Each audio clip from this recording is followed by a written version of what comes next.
मैनपुरी से मैनपुरी सभा सांसद डिंपल यादव पहुंची मैनपुरी, दिया बड़ा बयान। आज जनपद मैनपुरी के नवीन गल्ला मंडी में आड़तियों और व्यापारियों द्वारा मैनपुरी सांसद डिंपल यादव व करहल विधायक तेज प्रताप यादव के सम्मान में एक अभिनंदन समारोह का आयोजन किया गया, जिसमें दोनों जनप्रतिनिधियों का माल्यार्पण व चांदी का मुकुट पहनाकर सम्मानित किया गया। वहीं कार्यक्रम में शिरकत करने पहुंची डिंपल यादव ने सैकड़ों गरीब और असहाय महिला पुरुषों को कंबल वितरित किए। वहीं आड़तियों की समस्याओं को भी सुना। इसके बाद वे मीडिया से रूबरू हुई, जहां उन्होंने बीजेपी सरकार पर निशाना साधते हुए देश में बढ़ती महंगाई और महंगी छात्रों की शिक्षा, दिल्ली व प्रदेश के मिल्कीपुर में हो रहे चुनाव के अलावा यूसीसी को लेकर घेरा। वहीं कुंभ में सपा के राष्ट्रीय अध्यक्ष अखिलेश यादव के संगम में डुबकी लगाने के बाद हो रही राजनीति को लेकर बड़ा बयान देते हुए क्या कुछ कहा, आइए हम सुनवाते हैं इस रिपोर्ट के माध्यम से। चलते रहे राष्ट्रीय अध्यक्ष ने टीडीए बनाया है, टीडीए के हिसाब से काम करें। राष्ट्रीय अध्यक्ष अखिलेश यादव ने कहा है कुंभ जैसे स्थान पे, खासतौर से प्रयागराज में राजनीति नहीं होनी चाहिए। आप देख रही हैं कि अखिलेश यादव के डुबकी लगाने के बाद भी राजनीति बहुत गरमाई है। जी, मैं अगर हम देखें तो ये कुंभ ऐसा तो नहीं है कि पहली बार हो रहा है। जाने कितने हजारों वर्ष पहले से कुंभ होता चला आया है और होता चला आएगा आगे भी। तो जिस तरह से मौजूदा सरकार इस पे राजनीति करने की जो पूरी इनकी जो मंशा दिखाई दे रही है, ये सरासर सही बात नहीं है। कहीं ना कहीं अपने खामियों को छुपाने के लिए, क्योंकि अगर आज हम देखें कि जो रोजगार की जो व्यवस्था है और जहाँ सड़कें देखें, चाहे हम मंडी देखें, चाहे हम अपनी स्वास्थ्य सुविधाओं को देखें, मेडिकल कॉलेजेस देखें और हमारे CHCs देखें, PS जो हमारे जो प्राइमरी जो हेल्थ सर्विसेज है उनको देखें, तो कहीं ना कहीं पूरी व्यवस्था चरमराई हुई है। हमारे प्राइमरी स्कूल्स की जो व्यवस्था जो होनी चाहिए और जिस तरह से बजट पे लगातार कटौती कर रहे हैं ये लोग, तो कहीं ना कहीं अपनी नाकामियों को छुपाने के लिए इतना इसको बढ़ा चढ़ा के कहा जा रहा है। और ये अच्छी बात है कि हमारी संस्कृति का अग्रिम हिस्सा कुंभ है, पहले भी हजारों साल पहले था, आज भी है और आने वाले समय में भी रहेगा और ये हमेशा रहेगा।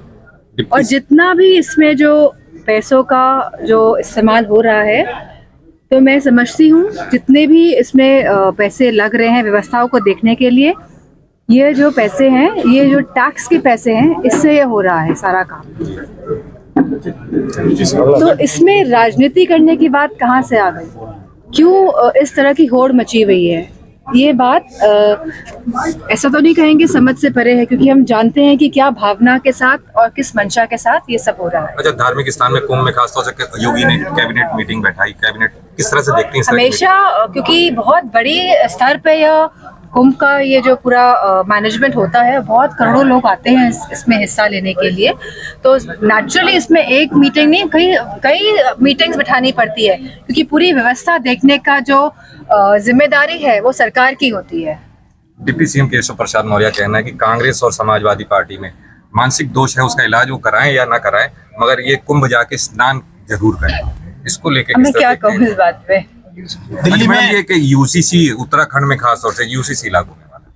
जहाँ जहाँ भाजपा शासित राज्य है वहाँ पे यूसीसी लागू करने की भाजपा की रणनीति है। यूसीसी लागू होने को लेकर आपका और समाजवादी क्योंकि भारतीय जनता पार्टी का जनाधार लगा जो रिजल्ट्स रहा है, तो कहीं ना कहीं भारतीय जनता पार्टी को नुकसान हुआ है और ये बात वो समझ रहे हैं। इस वजह से वो इस तरह के मुद्दे लेके आ रहे हैं कि उनका जनाधार जो घट रहा है, कहीं ना कहीं उसको वो घटने ना दे। दिल्ली विधानसभा चुनाव चल रहे हैं, भारतीय जनता पार्टी कह रही इस बार कमल खिलेगा, लेकिन केजरीवाल कहना है जो कि समाजवादी पार्टी का गठबंधन भी है। मैं समझ, आप जो पार्टी है वो पूर्ण बहुमत के साथ, पूर्ण बहुमत आपको और हमारे अरविंद केजरीवाल जी को मिल रहा है। अच्छा, योगी जी प्रचार में गए थे दिल्ली, वहाँ उन्होंने कहा केजरीवाल पे तंज कसा था, क्या यमुना जी में वो डुबकी लगा सकते हैं? उस पे अखिलेश यादव ने डिफेंड करते कहा है कि क्या योगी जी मथुरा के यमुना में या गोमती नगर में जाके पानी पी के अपना इस चैलेंज को स्वीकार कर सकते हैं क्या? अगर आप देखेंगे लखनऊ में आके गोमती की जो हालत है, अगर इससे रूबरू होंगे तो हमें पता चलेगा कि किस स्तर से भारतीय जनता पार्टी की सरकार काम कर रही है, गंगा की सफाई के लिए हो, चाहे गोमती की सफाई के लिए हो, चाहे यमुना की सफाई के लिए हो। और जहां करोड़ों रुपए, हजारों करोड़ रुपए गंगा की सफाई के नाम पे सरकार चट कर गई है, तो कहीं ना कहीं ये प्रश्न चिन्ह लोगों को उठाना चाहिए कि माँ गंगा आज तक साफ क्यों नहीं हो पाई थी। और जितने भी करप्शन इस सरकार में हो रहा है मौजूदा, और हम सब समझ रहे हैं कि किस तरह का करप्शन, पूरे भ्रष्टाचार पूरे उत्तर प्रदेश में हर लेवल पे चल रहा है। और ये जनता भी समझ रही है, ये बात समझ रही है कि करप्शन और भ्रष्टाचार लगातार उत्तर प्रदेश में बढ़ रहा है, और जनता तैयार है इस बार भारतीय जनता पार्टी को हटाने के लिए। एक आखिरी सवाल, अखिलेश यादव जी कुंभ नहा लिए, 11 डुबकी लगाई, उन्होंने बात की। लोग सवाल उठा रहे हैं, क्या ये किसी तरह का राजनीतिक दबाव था, या अपनी स्वेच्छा से कहते हैं, या किसी आस्था के कहते हैं? मैं समझती हूँ सबको अधिकार है कि वो कभी भी कहीं भी जा सकता है, किसी भी मंदिर मस्जिद के दर्शन करने जा सकता है। और जो ये सवाल प्रश्न चिन्ह उठाते हैं, तो मैं समझती हूँ वो जो हमारा अधिकार है, जो हमारे सिटीजनशिप का जो अधिकार है, उसका कहीं ना कहीं हनन कर रहे हैं। और मीडिया वाले भी मैं समझती हूँ जो पूछते हैं कि आप कब जाएंगे, तो मैं समझती हूँ कि स्वतंत्रता होनी चाहिए लोगों के पास, क्योंकि स्वतंत्रता से ही शक्ति आती है कहीं ना कहीं। तो आप इस शक्ति को नष्ट ना करें। मिल्कीपुर में उपचुनाव हो रहा है, मिल्कीपुर 5 तारीख को वोटिंग होनी है। मिल्कीपुर बीजेपी कह रही है कि इस बार मिल्कीपुर में कमल का फूल खिलेगा।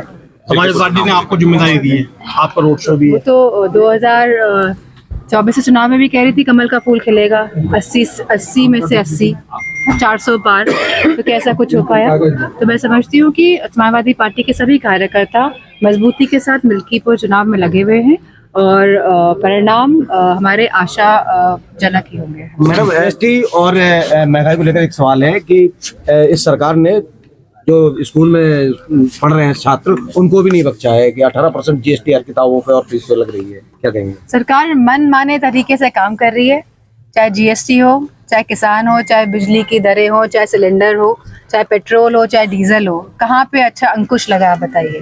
लगातार महंगाई पूरे देश में और प्रदेश में बढ़ रही है, और इसका असर ये हो रहा है कि हमारा किसान और हमारा जो युवा है वो इसकी चपेट में आ रहे हैं।